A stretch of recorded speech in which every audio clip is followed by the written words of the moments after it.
Акыркы сааттарга алынган жаңылыктардын күндүзгү топтомун түз эфирде тааныштырып, эфирде Абдумалик Базарбаев болом. Амансыздарбы? Кыргызстандын мурдагы президенти Алмазбек Атамбаев 15 февралда дарылануу үчүн Испанияга учуп кетти. Бул тууралуу КСДП партиясынын расмий өкүлү Кундуз Жолдубаева билдирди. Анын айтымында Атамбаев жүрөгүн жана омурткасындагы грыжаны дарылатат. 14 февралда абактан чыккан Алмазбек Атамбаев тез арада дарыланууга муктаж экенин айтып, чет өлкөгө учуп кетерин билдирген болчу. Ага чейин Бишкектин 1-май райондук соту Атамбаевдин чет өлкөгө чыгып дарылануусуна уруксат берген чечим чыгарган. Жогорку соттун басма сөз кызматы 14 февралда соттук коллегия жаңы ачылган жагдайлар боюнча Атамбаевга Крим Төбөл Азиз Батукаевдин абактан кое берилишине байланыштуу чечимди жокко чыгарып, иш жаңыдан кароо үчүн 1-май райондук сотуна жөнөтүлгөнүн билдирген. Кыргызстандын 2 жолку премьер-министри, убактылуу өкмөттүн төрагасынын 1-орун басары жана 2011-2017 жылдары мамлекетти башкарган президент Алмазбек Атамбаев 2019 жылы Батукаев иши боюнча камалган. Кыргызстанда арзан электр энергиясынын лимитин 700дөн 1500 киловатт-саатка көбөйтүү сунушталды. Өкмөттүн тийиштүү токтому коомдук талкууда. Учурдагы тарифке ылайык 700 киловатт-саатка чейин колдонгон жарандар 77 тыйындан, андан ашканда 2,6 сомдон төлөшөт. Жакында эле президент Садыр Жапаров электр энергиясына болгон баа 1 сомго чыга турганын жарыялаган. Токтомдун негиздемесинде тарифтик саясат инфляцияны эске алып жыл сайын өзгөрүп турушу керектиги, бирок 2022 жылы электр энергиясынын баасы өзгөрбөгөнү белгиленген. 2023 жылдын 1-июнунда тарифтик саясатка дал келтирилмей болгонун белгилей кетели. Бирок Дүйнөлүк банктан грант алуу максатында тарифтерди жогорулатуу мөөнөтүн 1-майга жылдыруу сунушталууда деп айтылат маалыматта. Электр энергиясынын баасын реалдуулукка жеткирүү үчүн ошондой эле электр тогу менен үзгүлтүксүз камсыздоо максатында 1-майдан тарта тарифти 1 сом кылуу салыктарды эсепке албаганда сунушталууда. Тарифтин жогорулашына байланыштуу арзан электр энергиясынын лимитин 700дөн 1500 киловатт-саатка жогорулатуу керек. Ал эми мындан ашканда 2,16 сом бойдон калат. Үй бүлөгө көмөк жөлөк пулун алган аз камсыз үй бүлөлөргө тарифти мурдагыдай эле калтыруу 50 тыйын, лимит 1500 киловатт-саат пландалып жатат. Кыргызстанда автомобилдик 3 трассаны жана 2 туннелди жаңылап акы төлөнүүчү жол катары пайдаланууга берүү пландалып жатат. Бул тууралуу бүгүн 15 февралда Жогорку кеңеште автомобиль жолдору жөнүндө мыйзам долбоору талкууланып жатканда Транспорт жана коммуникация министринин орун басары Рысбек Бариев билдирди. Анын айтымында аталган жолдорду өкмөт мамлекеттик жеке өнөктөштүк долбоору катары ишке ашырууну көздөдү. Алматы-Чолпон ата жолун, Өзгөн айлама жолун, Бишкек шаарындагы Батыш айлама жолун, Төө ашууга жана Белогорка-Суусамыр унаа жолуна жаңы туннель куруунун техникалык-экономикалык негиздемесин даярдап, мамлекеттик жеке өнөктөштүк аркылуу сунуштамасы деп жатабыз. Бариев айдоочулардан акы алына турган бул жолдорго альтернатива катары акысыз да жолдор сөзсүз болорун кошумчалады. Жогорку кеңештин транспорт, коммуникациялар, архитектура жана курулуш боюнча комитетинин төрагасы Мурадил Сыдыков мыйзам долбоору өлкөнүн автомобилдик жол тармагын кеңейтүү, дүйнөлүк автоунаа тармагына ийгиликтүү интеграциялоо аркылуу экономиканын өнүгүшүнө түрткү берүү максатын көздөй турганын айтты. Сунуш колдоо тапса акы төлөнүүчү жолдор деген расмий түшүнүк кирет. Мыйзам долбоору бүгүн 2-окууда талкууланып кабыл алынды. Кыргызстанда автомобилдик жолдордун жалпы узундугу 34 000 чакырымдын тегерегинде. Анын 18 000ден ашууну транспорт министрлиги тейлейт. Ош шаарынын жергиликтүү бюджети 2 миллиард 509 миллион сомду түзүп бекитилди. Каражаттын 50%нан көбү социалдык тармакка жана каланын инфраструктурасына жумшалат. Шаар казынасы өткөн жылга салыштырмалуу 150%га чейин көбөйгөн. Ош шаардык кеңешинин кезектеги сессиясы өтүп, анда каланын бюджети депутаттар тарабынан кабыл алынды. Күн тартибинде 7 маселе талкууга алынып, шаардыктардын нараачылыктарын жараткан көйгөйлөр көтөрүлдү. Кененирээк кийинки тасмада. Ошол уместти көрөтөт экен вице-мэр эмнеге сөгүш берилгенин түшүнбөйт. Мен эмнеге сөгүш берилгенин өзүм дагы билбейм деп жооп берип атат Касым Махмудович. А жетекчиси өзү дагы билбейт эмнеге сөгүш алганынчы. Бул жерде саясатты депутаттар жасабайт. Мен болгону могу коомчулукка ачыктап сурай бератам. Саясатты сиздер жасап атасыздар. Ошону бир интрига кыла бербей мэрияда бир системага салып алыңыздар. Кадр маселесин караңыздар деп атам.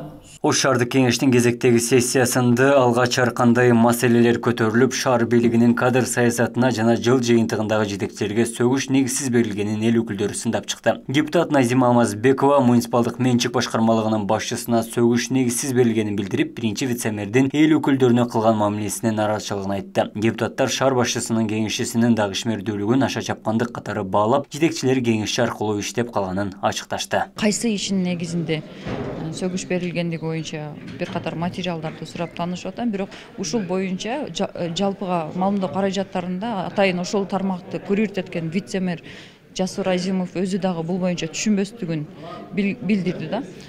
Ошол түшүнбөстүгүн билдирүү менен коомчулукта бир катар баягы суроолорду, шектүү суроолорду жаратып коюп атпайбы? Түз эле жооп бериш керек болчу. Бул эч кандай саясатташтырылган суроо эмес, эч кандай саясатка багытталган эмес. Ошондой эле убакта муниципалдык менчик башкармалыгынын башчысына мындай адвокат болуу максатына деле берилген эмес. Болгону ошол баягы коомчулукта резонанс жаратып аткан суроого жооп алгым келген. Себеби эки вице-мэрдин айткандары бири-бирине карама-каршы келип калып аткандыгына байланыштуу.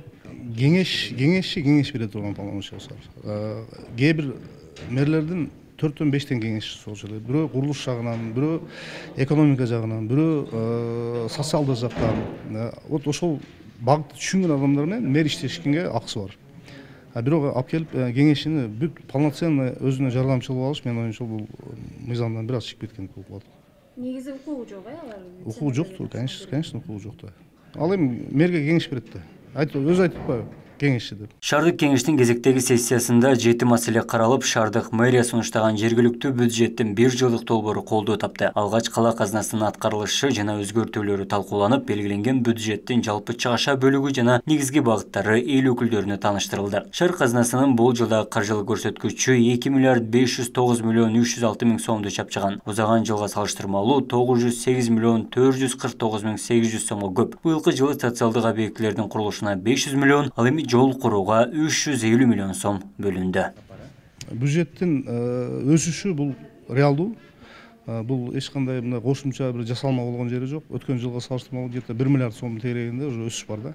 Бул эми негизине алганда бул бизде подоход киреше салыгы деп коет, айлык акыдан которулган салыктар болгон. Вот ошолордун эсебинен салыгы жакшы көбөйүп атат да. Башка түрлөрүнөн эле өсүү бар, бирок мынчалык деңгээлде эмес. Ошол бир салыктын түрүнөн азыр өсүү ушунчалык деңгээлге чейин алып келди. Азыр эми мына 2 миллиард 509 миллионго бекитебиз, бирок өткөн жылкы 1-январдан калып кеткен калдык менен где-то 114 миллион 2 миллиард 600 миллиондон ашып түшөт буюрса. Жыйындын жүрүшүндө муниципалдык ипотека компаниясынын үлүштүк курулушуна өзгөртүүлөр киргизилди. Анда ипотекадан батир алууда эң негизги эреже 5 жылдан кем эмес шаарда жашашы керек деген талап 3 жылга кыскартылды. Ошондой эле автоматтык документ кабыл алуу каралып, электрондук кезекке туруу сунушу колдоо тапты. Ипотекалык программанын негизги өзгөртүүлөрү бул шаардагы каттоосу боюнча болду. Буга чейинки талап 5 жыл болгон болсо, ал 3 жылга түшүрүлдү. Бул турак жай кодексиндеги эң төмөнкү талап болуп эсептелет.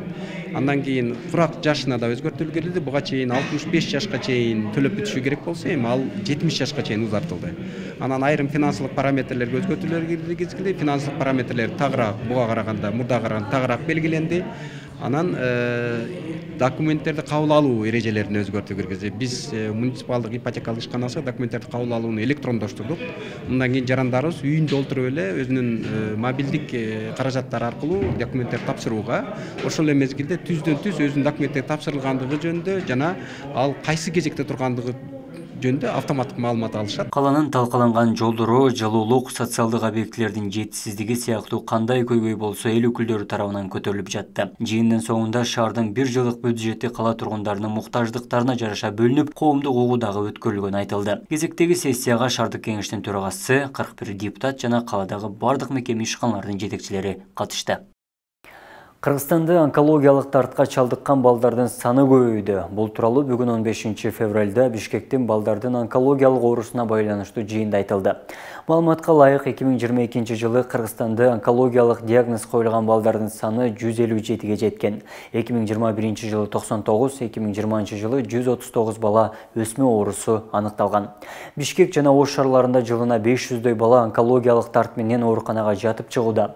Эне жана баланы коргоо улуттук борборунун онкологиялык бөлүмүнүн адистеринин айтымында, соңку 2 жылда рак ооруларына чалдыккан балдардын дарылануусуна мамлекеттик бюджеттен 7 миллион сом бөлүнүп жатат. Бирок ооруга чалдыккан балдарды дарылоого кеминде 35 миллион сом керек. 15 февраль балдардын рак оорулары менен күрөшүү күнү катары белгиленип келет. Мамлекеттик салык кызматы быйылдан тартып Кыргызстанда жалпы салыктык декларациянын биринчи этабы башталганын эскертти. Жыл сайын милдеттүү түрдө салык декларациясын тапшыргандардан тышкары быйылкы жылы салык төлөөчүлөрдүн жаңы категорияларда тапшыруусу зарыл. Белгилей кетсек, салык мыйзамдарына ылайык 2026 жылдан тартып Кыргыз Республикасынын бардык жарандары салык декларациясын тапшырууга милдеттүү. Ага чейин жалпы салыктык декларациялоо этабы менен киргизилет. Биринчи этап 2023 жылы башталды. Кийинки жылдан баштап салык салынуучу киреше алган бардык жеке жактар милдеттүү түрдө салык декларациясын тапшырышат. Эскерте кетсек, 1 апрелге чейин юридикалык жактар, мамлекеттик жана муниципалдык кызматчылар 1 айга чейин жеке жактар жана жеке ишкерлер салык декларациясын тапшырууга милдеттүү. 1 апрелге чейин мамлекеттик жана муниципалдык кызматкерлер берет, а жеке ишкерлер болсо жана жеке тараптар 1 майга чейин берсе болот. Тапшырса болот. Мамлекеттик муниципалдык кызматкерлер жана ишкерлерге декларация тапшыруу жараяны ишке кирип бүгүнкү күндө болуп атат. Бизде кошумча шарттар негизинде сыртка атайын бөлмө ачып койдук. Ошол түшүнбөй жаткан, салык декларациясын тапшыра албай аткан тараптарга жардам көрсөтүү, көмөк көрсөтүү үчүн атайын биз борбор уюштуруп койдук. Мына ушундай корлор менен күндүзгү жаңылыктардын топтомун жыйынтыктайбыз. Ош ТВнын маалыматтык материалдарын расмий сайтыбыздан, социалдык баракчаларыбыздан жана YouTube каналыбыздан күзөтүп туруңуздар.